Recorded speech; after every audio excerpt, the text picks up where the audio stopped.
You're listening to 91.3 FM, WCOW in Worcester, Massachusetts, the Dr. Chris Radio Horror Program. If you're not listening to us live or on Radio Free America, hopefully you're catching this on our YouTube channel, Radio of Horror, where we stick a lot of our interviews.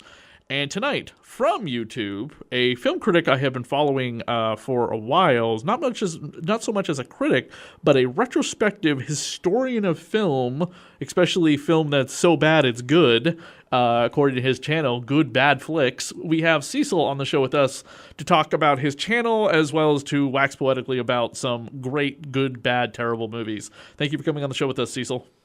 Thank you for having me, man. Where did the idea about this Good Bad Flicks come from? Where did it originate? What year did it start? It kind of started around 2009. That was when the rise of like a lot of the internet critics were coming about. The nostalgia critic and angry video game nerd, and there was a wave of them, and the initial wave was negative. Like, they would basically take a movie and would do nothing but trash it. And so I started thinking about it, and I asked a couple of friends of mine. I have friends from all over the country.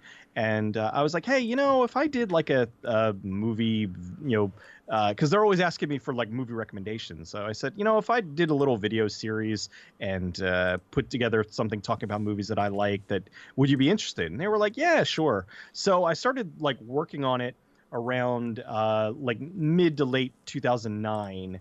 And the thing is, I was planning to have the first episode be in December of 2009, but it took a lot longer than I really anticipated because I was working a job. I had a job at a college out here in Pennsylvania. I was a video editor, and it ended up taking a lot longer. So my first episode ended up coming out in March of 2010, but it was based on a movie called Don't Open Till Christmas, which was a Christmas horror movie starring Edward Purdom.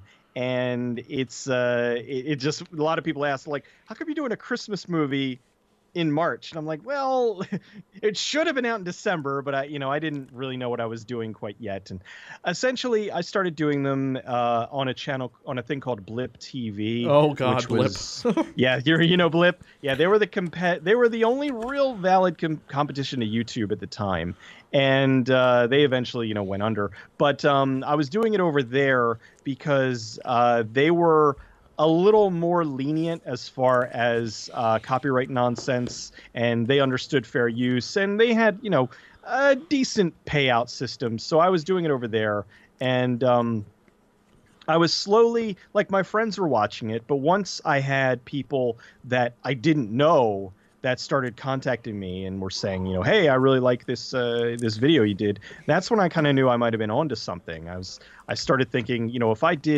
if I are taking movies that I like and talking about them in a positive way, and also kind of giving them a little bit of a jabs here and there, but like presenting them in a way that is much more positive and not just, this is terrible, this is why you should hate this movie. I found out that there was an audience out there that felt the same way, so I kind of expanded from there. Where does your background originate from to be a kind of a film guru, or did it have nothing to do with film? It's kind of a combination. Like, I was real young, and I used to like sneak to watch a lot of like movies that were on, in like the middle of the night. I would like, my dad used to fall asleep watching television, so a lot of times I would like sneak out into the living room. Like, I was supposed to be in bed, but I would come out and like would just kind of hunker down next to the couch, and like whatever he had on, I would end up watching. And a lot of times, the middle of the night back then on like ABC or whatever, it would be like Friday the 13th Part 6 or something. And so I kind of got into that. And then later years, I had a bunch of friends of mine. We used to hang out with this one girl, and her parents, they worked evenings. And so what we would do is we would go over to her house, and we would just hit the video store and would rent a ton of movies and we'll go back to her house and just watch the movies. And eventually we just kind of ran out of like the popular movies to watch. So we started renting all the stuff on the back shelves, all the really weird, awful stuff. And I just started to like fall in love with this. I'm like, oh my, these movies are terrible, but they're wonderful. And then I discovered a little thing called Mystery Science Theater 3000, where I almost was like, it was such an epiphany. It was like, oh, there are other people out there like this too, and so that was a big thing for me. So that was really a huge other influence on me. And I like people don't seem to understand that when I'm talking about like a lot of these movies, they're like, oh, you like nothing but garbage. And I'm like, no, I like a lot of stuff that you probably do too. I like a lot of the Marvel movies. I like, some Oscar winner movies. I just put out my top 10 where I talked about how wonderful I, Tanya was. And they're baffled by how I can like something like so bad, like, the Ator or Deathstalker films. But then I'll like something like Three Billboards Outside Ebbing, Missouri. They're like, well, how it does not compute. And I'm like, well, no, I understand the difference between like a good quality movie and just something that's bad, but it's incredibly entertaining because it's so schlocky. Your videos kind of also changed up a bit because they were going through the whole plot line, and then you go into all like the backstory about the film and just how god awful it was to put together, to like talking about the plot line and like giving a commentary throughout the plot line of like, and they did this, ew, what are they doing? Oh my god, they're whatever. I can't remember off the top of my head, but like Star Crystal and the Time Walker are great examples of just absolutely bizarro movies that are not like necessarily terrible, but you do have some running commentary with your plot synopsis. Yeah, I do a mix. Like I have two main series. I have Good Bad Flicks, where I do the more or less recap of the film, where I'm kind of poking fun at it a little bit, but having like some. But not outright trashing it, but it can point out this isn't bad, making some jokes here and there. Yeah. And then at the end I'll talk a little bit about the production, what they went through and all that. And then I have my exploring series where I will take a film and we'll talk about the history of it, how it came to be, the people that were involved, the troubles they went through, and what it ended up and its legacy. And some of them I'm really proud of all of them, but some of them more so than others. Like my episode I did on The Thing, I thought was terrific because I was really happy to point out how much the studio screwed them over. And that's one big thing. A lot of the movies I talk about when I do the exploring episodes, I like to talk about how much, the studio dropped the ball. Where in the case of The Thing, now this is The Thing 2011, the prequel. Yep. They shot the entire thing with practical effects. They wanted it to look, they wanted it to look like it happened before the original one. And if it had CGI everywhere, it wouldn't look right. So they did the whole movie with these beautiful practical effects. And one of the producers watched it and was like, oh God, this looks like it's something from the 80s. And like wanted and more or less forced them to put CGI over all of these beautiful practical effects. And I wanted to, because whenever you talk to somebody who has a problem with the prequel, the biggest thing they talk about is they talk about the effects, the bad CGI, and they talk about the slap together ending. And I pointed out how here's what the practical effects looked like. And people were like, their minds were blown. They're like, how did they not put this in the movie? These look incredible. And then the ending, they had a much longer ending, but it got cut down again by the studio. Movie comes out, really messes with the director's career, and he goes back to like filming commercials because it was such a bomb, and it's such a shame.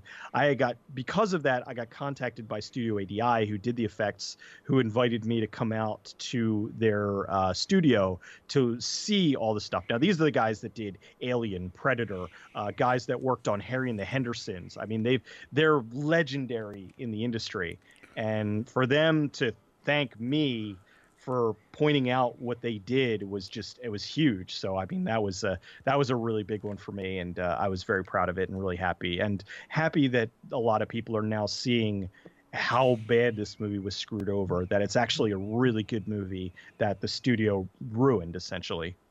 When you got started on YouTube, I mean, you had a bit of a following on Blip. Was it was like still in the? It was before everyone. Before was it before YouTube's like kind of exploded? So was it easier to build up a following compared to like if someone tried to do what you're doing right now in 2018? Yeah, because what happened was I could see that Blip was going nowhere, and around like 2011, 2012 was when I like started putting my stuff on Blip and YouTube, and so that's why like my first 36 episodes were only on Blip, and then after on episode 37 and up was on YouTube. And so I have a lot of people that are like, where's the first 36 episodes? And I'm like, well, the first 36 episodes, they're lost. I mean, I still have copies of them, but I never put them on YouTube. But I'm like, but really, I'm redoing them because they're so bad.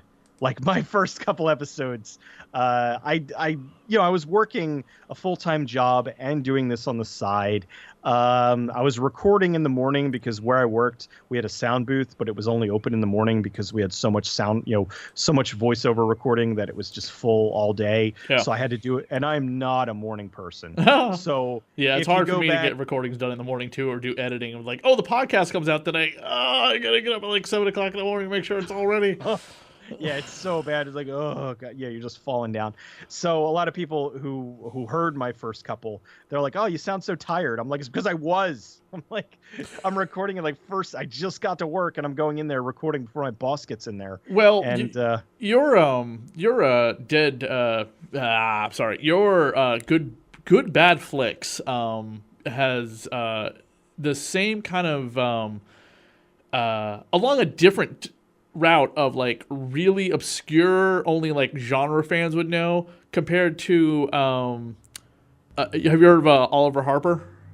Yeah, I know Ollie. Yeah, his stuff is like a bit more mainstream, but it was through his channel that I actually found your channel, because it was like a recommendation thing that kept coming up on YouTube. I was like, oh, what's this? Click. Oh my god, look at that. That's that movie I love. And then I started like trying to find what are the movies that I'm aware of that you've done. I found some of your older stuff too, and I was like, oh, I can see how it's evolved, because there's a lot of pauses in this conversation talking about the movie compared to like your more recent videos where you were just like running through the video in rapid session, which is really cool. And sometimes I gotta rewatch it because it's so fast. I'm like, I missed something.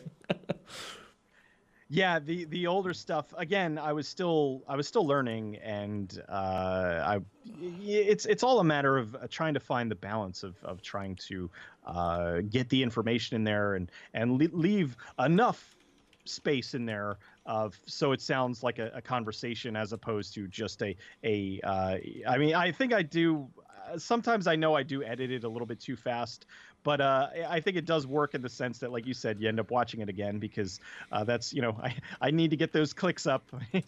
So and it's all about timing. But the old stuff, I mean, I didn't know I was going to be doing this for a living. Yeah, I kind of was just doing it on the side. Oh, so you do this for a living? Okay, that was going to be the next question. Like, I mean, because YouTube's algorithms are so ridiculous, trying to figure out like how much money you're going to make off of the Avenger trailer versus the Soap Dish trailer. You know what I mean? It's like nobody can tell me. They're like, well, I get like I get like a $700 check from YouTube, like, once a week or whatever, 2 weeks or whatever it is. So that works out. But then in some weeks it's like a $200 check. So I have no idea. Yeah, it's thank God I have a partner who has a full-time job. Yeah, definitely good to have that. But what happened with me was I had in 2014 I had a video of mine go viral. The WTF happened to movie posters, and that was kind of when I was like, all right, you know what, I might be onto something here, because up to that point, like I was doing okay, but like I wasn't really hitting, I wasn't making enough, anywhere near enough money to live off of. So after that, the channel started to like take off a little bit. And around that time, I had been talking to a website called the Escapist, Yeah, and they're I had, yeah, they were big, and are they still uh, around? they are still around, but they've fallen quite drastically. Oh yeah, I That's think a that started when whole. Bob Chipman left. Actually, it started after. Well, I mean, that was kind of the beginning of it a little bit, but they actually they I don't want to say they rebranded, but that was essentially what happened. Was I was talking to them, and after Bob left and after Jim Sterling left, they were looking to bring in some new people. And I had been talking to Alexander McChrist, who was the editor in chief at the time, and I had met him at PAX at one of the panels, gave him my business card, and we started emailing. And he was like, "I love your stuff. We've had people recommending that we bring you on, so we're going to bring you on to be a freelancer." So essentially, I was doing. I was giving them one of my videos. It would be a week early, so they would have it for a week, and then it would go on YouTube a week later. And they were paying me X amount of dollars. And in the so I started that like early 2015, and then June of 2015, me and 160 other people got laid off from my college. So Ugh. I went and I talked to my wife and I said, "Look, I got I got money coming in from YouTube. I got money coming in from The Escapist. I've got 7 months of severance pay." I was like, if ever I'm going to make this work as a full-time job, it's gonna be now. So we kind of talked and said, look, we'll see how it goes after a few months, and see if you can do this full time. And so I opened up I had already had a Patreon, but I wasn't really pushing it that hard. And so I told my audience, and they started giving me money to help keep me going. Oh. And after that, so I had money coming in from The Escapist from YouTube and Patreon, and that was enough to kind of keep me going. And so I was able to make it work, and here we are, 2018, and I'm still going strong. So I guess I made the right choice, because I didn't mind my job, but it was very soul sucking. I mean, Mm. editing like footage from some conference that's just mind-numbingly boring, and and you get like 8 hours, and they're like, try to make it exciting. It's like, how are you going to make this exciting? It's terrible. So yeah, I kind of got out of there. And actually, it's funny, well, not funny, but the entire team that I worked with essentially got dismantled, and we had about 30 people, and they're all gone. So it's like but I mean, it happened gradually. So it's like, if it didn't happen to me then, it would have happened to me eventually. I've heard that before from other critics who kind of turned their what they were doing just for fun into like a career. It was a matter of like, okay, I need to like stop doing this and do this full time and see what happens. And thank God it worked out for them. But they also had a backup of like, a partner or wife or something like that. I've heard it being much harder if you're like alone and you don't have a second income coming in to live off of, because it could be like a disaster if it doesn't work out. And I mean, I've worked 2 dead end jobs right now, and I've been doing Radio of Horror for as of October of this year. I will have done doing that. I've been doing Radio of Horror for 11 years, since October of 2007, when there was like podcast and everything, and I was like trying to like start something new. My problem is I didn't follow certain trends as they were coming along, and I've kind of joined them late, like YouTube and iTunes and stuff, because I was thinking of like a different path and trying to do stuff for like in a different way for like the radio station and stuff. But I've kind of like needed to stop doing that and branch off more in a different direction. You know what I mean? Your channel gave me like, as well as like a couple other things I was seeing and noticing there was no coverage for it out there, especially even on YouTube. It's like, someone covers the entire show, but they're covering it in like 30 minutes. And I'm like, God, the show had like 72 episodes. I started a podcast called The Dead TV Podcast, where we talk about canceled, and they have to have been canceled, television shows in the horror, science fiction, and fantasy genre.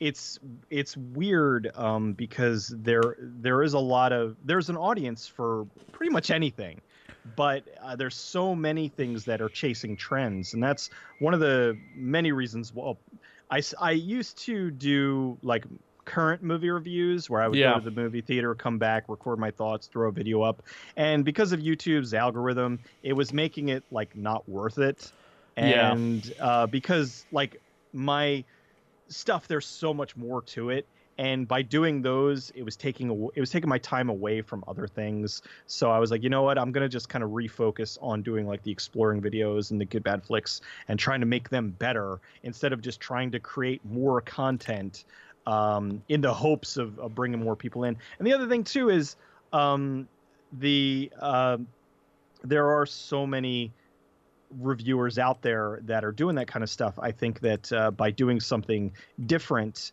it does kind of open you up in a different way. I mean, every now and then I'll do I'll try to make an episode where it'll fit in with something like the Tom Cruise Mummy movie was coming out. So I did a movie talking about the Brendan Fraser mummy and talking about the history of that with the original black and white and going all the way up into that and talking about how revolutionary it was, how like the special effects were groundbreaking at the time, and how like the new movie just looked awful, and it was.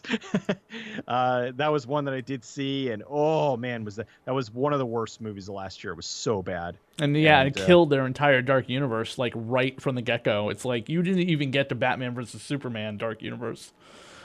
You ended it in one. Well, the thing is, that was actually their third attempt. The first attempt was the Wolfman, that they were going to do the Dark Universe, that failed. Then they were going to do Dracula Untold was the beginning of their Dark Universe, and that failed. But I thought that's why they spent all that money on getting Tom Cruise. They're like, look, we're gonna make this work, and it failed. Well, those were terrible. Those were bad. Those were just not well put together films. And you could do a good bad video about like the Wolfman because there was a bunch of production stuff behind the scenes. I mean, God, it was the film that made us lose Rick Baker, because that was that was the movie he won the Academy Award for again. But I mean, he was not happy making that movie. It right so right there with The Thing. It was just like, wow, there's a lot of CGI in this movie, and it doesn't look good. It's bad. I mean, it's like 90s Mortal Kombat early CGI bad sometimes, or Van Helsing bad. Which did you do a video about Van Helsing? No, not yet. But I love Van Helsing. Actually, one of the reasons why I used to like, there's certain movies I get people, hey, do a video on this, like Hellraiser. I haven't seen a Hellraiser video on your channel in a while. I have not done a Hellraiser yet. You have yet. not done one. Okay. But I really should. I actually I know I wanted to work on one for Hellraiser 2 because I liked Hellraiser 2 more than I like Hellraiser 1 a lot, but I love Hellraiser 2, and I got to through somebody I got to know the director of Hellraiser 2, and but he's so burnt out on talking about it. I'm like, there's no. Well, he just did that documentary Leviathan, probably. That's why. I think it's everything that's out there is out there. So, but yeah, I'm gonna do a video on Hellraiser. I was thinking of like, should I do a Hellraiser retrospective, talk about the whole series, or do I drag it out and do like each individual one? And so I'm probably gonna do at least the first 3. Because after that is when it really kind of goes off the rails, and it's not even Hellraiser anymore. But one of the reasons why there are certain like, I get people that are like, do Van Helsing, do the, and I'm like, I can't, because there are certain companies that just YouTube is very hands-off. Oh yeah, we talked about this on Facebook. The problem I had. Oh yes. I had the problem recently with a fan commentary. Film Dungeon commentary for My Bloody Valentine, and I'm banned in Canada. It's absurd. It's because they don't look into it, and you have to fight it, and then YouTube just doesn't care. And the thing was, I used to do a lot of Universal movies, and Universal was one of the good guys, and they I don't know what they are. I'm guessing they're an independent firm, but there's something called Zephyr, ZEPR, and whenever I get a claim from a Universal thing, it's Universal/Zephyr, and they are not. You can't even talk to them. Like Oh, I'll mine be was like, Lionsgate. Sorry, mine was oh, Lionsgate. LG, yeah. Okay, that's right. Yeah. LG, I have a. There sometimes I can, I can talk to them, but Universal Zephyr, just I would put in a counter, like I'd get a thing. It would be, manual claim, and I would counter it with, hey, this is this is covered under fair use, da, da, da, da, and like 30 seconds later, it would come back, manually denied, and I'm like, you didn't even watch it, like. No, yeah, it's like you're claiming there's video in my video, but there isn't. There's pictures, and it's two people talking about, your crappy 3D film. Okay, I mean,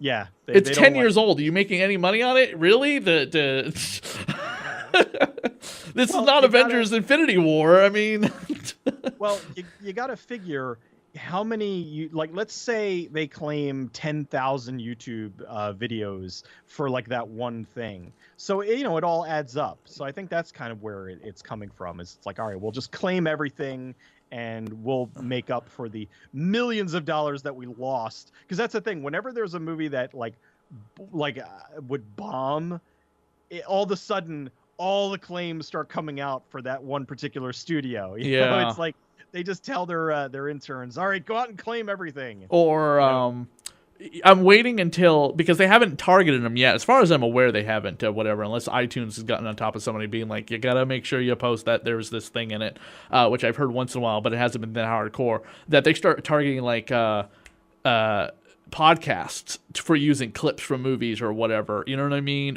Audio clips, yeah. because you can't use a video clip on a podcast.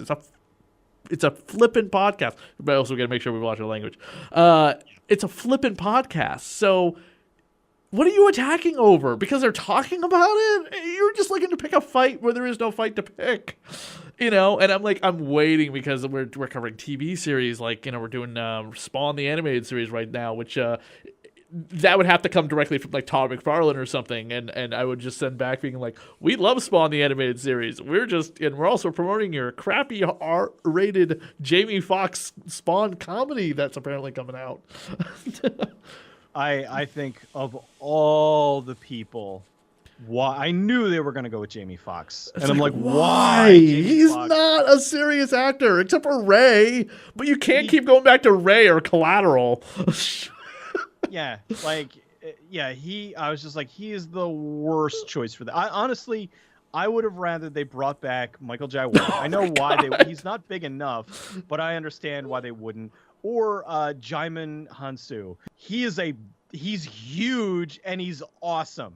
That, by the way, is one of my biggest videos on my channel. Is one of the two parts of the Q&A that I went to of Michael Jai White talking about. What is he talking about? Oh, he's not even talking about Spawn in the video. He's talking about Heath Ledger in The Dark Knight. Oh, wow. And it like blew up on my channel like crazy, which was really funny. And then the only other thing that's like big, but again, it's not anything I created, was the most recent PAX East Walking Dead Q&A about the upcoming game. And it's only because Twitch stream crashed, so everyone went scrambling to try and find where to watch the stream, and I was still streaming it. Wow. Well, hey, it's one of those nice little happy accidents, as they say. Yeah, definitely. You don't do a lot of like interviews or Q&As or at all any. It's just the retrospectives, right? Unless I missed something. What, like live or like or on the channel? On your channel, it's just retrospectives, and then like a few modern reviews, like you did October, the House October Built, which is like a more recent movie. But you don't do any interviews or anything like that. Have you ever tried doing that? No, not really, because usually a lot of times the people who I end up talking to involved in the productions, a lot of times they don't want their name attached because they're like, look, I'm going to be giving you a lot of dirt, but I still work in the industry. Oh, yeah. So I don't want, it's like I want to get this out there, but I don't want my name attached to it. It's, completely understandable. Mm-hmm. And I've actually developed a really good relationship with a few folks who are like, oh, let me tell you about what happened in this movie, and they'll go off and will give me this great bunch of info, and so yeah, I think like I get a lot of stuff that isn't that wouldn't make it into the video otherwise if it was just a straight up interview. Because a lot of times they're on their PR game. They're oh well no this last movie I worked on is great, and you should all go see it. And meanwhile behind the scenes it's like, oh, it was a nightmare. I hated working on it. I've got one coming out. It's one of my most requested. I'm not going to say what it is, but it should be out this summer. That the story behind it is just tremendous. And the people who I'm talking to, they loved working on the film, but like the it just went through hell mostly because of the studio didn't quite get what they signed up for. I'm going to give you, before we let you go, I'm going to give you maybe 5 to 10 movies, and you can tell me is it coming or you just can't do it, and you can mention because it's a studio thing and the whole YouTube's fun little, copyright issue problem that they seem to have. I already mentioned Hellraiser, and you said we'll get to a Hellraiser thing. And of course now there's like 11 Hellraiser movies, which is unbelievable. The Reanimator films. I did a video on Reanimator, but I want to do a better one. Okay. Because I love Hellraiser, or I love Reanimator, but the video that I did was not quite, because I was still working when I did it, and it's one that I'd like to do. I think, coming up before that, I'm going to do From Beyond, and then I'm probably going to revisit the Reanimator video. Again, you can correct me if I just happen to miss something you have done. You do have a lot of content. The Warlock films. Oh yeah, definitely. Okay. At the very, very least, the first one, but I'm probably going to do all three. The first one's the best, but I like all three of them. The Wishmaster films. Yeah, actually, I also do a podcast called Radiodrome. We just did a retrospective on the Wishmaster films, and it really rekindled my love of him. So I'm probably going to do, at the very least, I'll do 1 and 2, and then I might cover 3 and 4. I have to watch them again. They are nowhere near as good as 1 and 2. The Witchboard films and the Witchcraft films. Oh my God! Well, there's the TNA titillation of the horror industry. I think there's 2 witch boards, but I think there's 18 witchcraft films. I don't think it's up to 18 yet. I think. According to Horrorhound, by the way, last month, or a couple months ago, because it's every other month, Horrorhound a couple months ago listed all the films. I think they're up to 14 or 15. Okay, I know it's definitely up there. Yeah. A friend of mine, Allison Obscurus Lupa, that was one of her trademark series. Yeah. She did the Witchboard or the Witchcraft movies, and yeah, it's just softcore porn with a little bit of horror in there. A little bit of horror, that's for sure. Yeah, Witchboard 1 I will definitely do. I don't remember how many other are in the Witchboard series, but Witchcraft, I might do them just to have fun with them, but I have to watch to see if it's all just nudity and stuff. If there's no story there, then it's really hard to kind of do anything with them. So I'll have to I'll have to rewatch them for research. I'm sure it won't be that terrible. The 1970s Doctor Strange made for TV pilot movie. Oh wow. With Peter Hooton as the Sorcerer Supreme.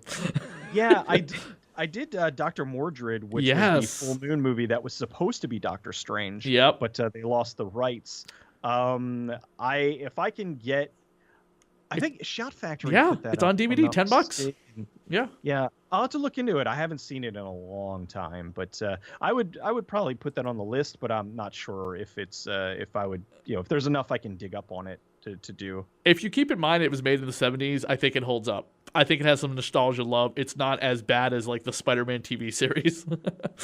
Or did you ever see the unaired? I think it was aired, but it was only aired once. I think it was 1997 Justice League. Oh God, it's much better than that. It's much better than that. I would hope so. Oh God, that was so bad. Getting into some Lovecraft, Stuart Gordon's Dagon, which by the way is coming out soon. I think July 24th from Vestron Video. But Ooh, that's also a Lionsgate company, so. yeah. Well, Lionsgate has Wishmaster. Lionsgate has a lot of stuff under Vestron. Like I want to redo Chopping Mall. Chopping Mall was actually my second video. Uh huh. But that's kind of I kind of test the waters. It's like sometimes they're good, sometimes they're not. Sometimes so I don't know. That I would like to, but I usually will give them time. Like if it's coming out this year, I might do it like a couple years down the road. If you do it like immediately, of course they're going to have people, scanning, looking, Yeah. oh, you did our video, we just did this. It's like, well, why wouldn't you want somebody to promote this? They might, the Then I people buy it. You don't know how many messages I get. Hey, I saw this movie and I rented it or bought it and I love it. It's like they wouldn't have seen it otherwise. It's free advertising. The Stand. Which, God, you could do that as 2 parts of video because the movie is the series is so long. It is. I'd have to. Yeah, I would have to put that on the list. I don't know if I would do it or not. With the new film coming out in a couple of years or a year from now, I think it's coming out the same year as It Part 2, the original Pet Sematary. I was gonna do a video on that, but they just did a documentary on it, and that basically like it covers. I would just be kind of rehashing everything that they've done, tenfold. Yeah, John Campiano and Justin White, who've been on the show, and they're actually part of a book that I tried to write about New England horror filmmakers. But everyone kept asking me, "Who are these people in this book?" And I kept going. If everyone keeps asking me that, nobody's gonna buy this. Yeah, well, you never know. I mean, sometimes if there is enough of it. I mean, hell, there's been some weird ball documentaries. Who would have thought that a documentary about Troll 2 would become a cult film? So. Yeah, but this isn't about the films themselves. This is about the filmmakers who lived and who were born here in New England and made their films here in New England. Oh, I see. Yeah. So it wasn't a film. It was a biographic. It was a biography book, and it had a bunch of different people in it. But I kept getting asked, "Who are these people?" And I was just like, "Oh." So I still have all the material. I still have all the permission to do anything I want with it. I'm kind of curious. Maybe I should just like publish them online, tell their stories online. Yeah. So. You're doing the Puppet Master right now. That wasn't what I was thinking of. God, it's like on the tip of my tongue. Did you do Fright Night? You didn't do Fright Night Part 2, right? No, I didn't do either of the Fright Nights. But they also have a documentary out as well, the You're So Cool Brewster. So you're not going to do it because of the You're So Cool Brewster? Yeah, the documentary, and if I'm not mistaken, there was also a book that came along with the document. Well, you could buy it with the documentary that was just really separately in depth. And it's like anything that I would say would more or less just be covering stuff that they've already done. Now, I mean, I've taken when I'm getting information, I get it from various sources, from magazines, from the sources themselves, from commentaries. But a lot of times, if there's a documentary, I usually just kind of like will let it go, because it's like this, most of my videos are about 10-15 minutes long, and it's like, here's this 90-minute thing that's covering like so much more, and they have interviews with people, and I try to focus on some stuff that maybe nobody's really talking about, and maybe there isn't a commentary, or maybe there isn't ever going to be a documentary about Tammy and the T-Rex. I'm like, so, oh my God. So I'm trying to dig this stuff up to get it out there, to get the stories told. Like Baby the Last Dinosaur, or whatever it was, that movie. It was Michael Catt, or I'm sorry, not Michael Catt, William Catt. Yeah, William Catt was really trying to do what he could after The Greatest American Hero ended. Like, he had so much time in between those Perry Mason movies, signing up and doing like these weird ball movies like Baby and White Ghost, and it was great. He's super cool. But talking about the movies that nobody's really talking about.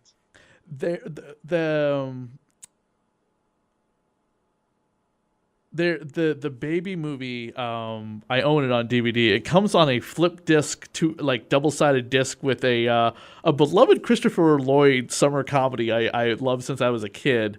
And of course, like all the kids in the movie are now like my age now, and they're mid to late 30s. Called Camp Nowhere. Oh yeah, that actually I think Milk Creek just put that on Blu-ray if I'm not mistaken. Really? Any bonus material with it, or is it bare bones? Usually Mill Creek just bare bones it, but at Uh, least, but I mean they usually do at least bother to do a decent restoration job, so they look nice. I mean that's my video on Baby was from the Blu-ray, and it looks probably the best it's ever going to look. Man, there is a movie that I don't see coming out anytime ever, and I keep hoping like Scream will pick it up, or Vestron, or whoever, Arrow. Necronomicon. Oh God, yeah, that was a man. Did they play that on I think Showtime like so much in the 90s? Yes. Yep. And it has like Jeffrey Combs playing H.P. Lovecraft as like a narrator to like the whole thing. And like, God, one of the stories is kind of very similar to Clive Barker's Midnight Meat Train. Yeah, it's I remember it more so for the cover, Yes. but I remember that there was a couple. They had a few movies like that they would just run nonstop, and yeah, that I could. I don't. Hey man, with how many companies, Arrow, Vinegar Syndrome, Shout, Scream, like all of them have been picking up all of these old movies and remastering them. I never thought I'd have a 2K version of Microwave Massacre, but here we are, Yeah, that's another one of those like really bizarre ones. You're like, where did this come from? I'm waiting for there was one called The Refrigerator about a possessed refrigerator that was killing people. It was either the refrigerator or the fridge. For some reason, this God, oh God, what is the name of that movie? It's in my head. The title is just not coming to me right now. Oh, it's driving me nuts. The Edge? No, not The Stuff. What was it about? It's so bad I can't even remember what it's about. But I remember showing somebody, like I found it on Netflix. Like, we gotta watch this. She's like, why? I'm like, because it was like one of those movies at the video store I never rented as a kid, but it's on Netflix. We gotta watch it. Oh God, what is it about? It's driving me nuts now. I can't even remember. It'll come back to me after we get off this or whatever. But it'll be one of those damn movies that I saw on like the video store shelves when I was a kid. Kind of like Demon Wind, which my roommate had a copy of, and I finally watched. And I was like, this is unwatchable. I remember this because it had a cool cover. Well, that's the thing. There are some of them that have these amazing covers that you remember years later, and then you're like, oh God, I can finally watch this movie. You're like, this stinks. Yeah, shutting this off. Can't get past the first 10 minutes of it. A lot of Charles Band movies are kind of like that sometimes. You're like, ooh, cool cover. Ooh, bad movie. Like, what was that one where the demon chick comes up from hell and she's like gotta bang a bunch of guys? Oh, are you kidding me? Dark Angel. I love Dark Angel. Dark Angel. Don't be confused with the Dolph Lundgren movie. Yeah. Or the TV series starring Jessica Alba. Oh, Dark Angel is amazing. I love that movie. I really have a soft spot for Full Moon. The movie has to be. I think the only one that I ever really like turned off was Seed People. Joy, I don't even know what that is. It sounds bad. Yeah, but I mean, that's one I want to I want to go back and I haven't seen watched it in got like 20 years or whatever. But I have such a soft spot for Full Moon. Like they really like. I know a lot of people have soft spots for Corman or whatever, and I do too to a certain degree. But like, but Charles Band stuff, it's always just been like my meat and potatoes, I guess. Like they were some of my real big introductions to like B movies, and I fell in love with all their stuff. Puppet Masters, Trancers, Subspecies. They were just great fun. And there's a Subspecies comic book out right now. Yeah, they branched out. They're doing some comic book stuff. They did Trancers comics, and I have some of the old Doll Man comic books. It was like a 4-issue miniseries, and it's kind of neat.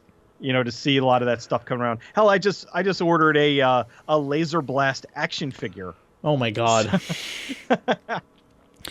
Well, why don't you give away your where people can find you on YouTube as well as the podcast that you mentioned as well?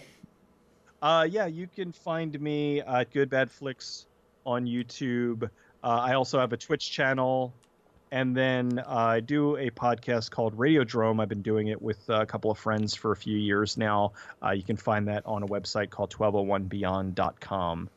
Well, Cecil, we really appreciate you coming on the show and talking to us about Good Bad Flicks. Been a big fan of the channel for a really long time, so I've wanted to have you on the show for a while to talk about the channel and just wax nostalgically about some of the terribly but sometimes really good cinema that's out there in the science fiction, horror, and fantasy genres. Thank you, man. I really appreciate it. It was a good time.